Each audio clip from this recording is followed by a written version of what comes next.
गेहूं झाड़ता खेत में सारता, रोज देखी देखी हमर होकर जा फटता।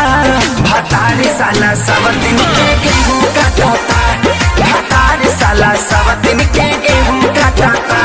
जब मना करी हमारा के रोजो डांटता, जब मना करी हमारा के रोजो डांटता। भतारी साला सब दिन के गेहूं काटता, भतारी साला सब दिन के गेहूं काटता।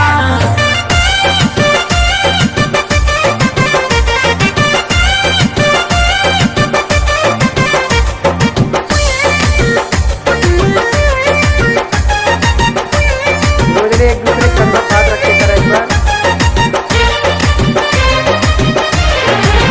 हो कर गेहूं तवावता, खरी हमी छिलवावता। एक त गरमी सतावता, खिसी किसी मुहावता। ए सखी सुनो ना, ए हो कर गेहूं तवावता, खरी हमी छिलवावता। हो के त गरमी सतावता, खिसी किसी मुहावता। दुखवा साही हो कैसे कही हो, भइल कुकुर के रहन जूठे पतल चाटता। भतारी साला सब दिन के गेहूं काटता, भतारी साला सब दिन के गेहूं काटता।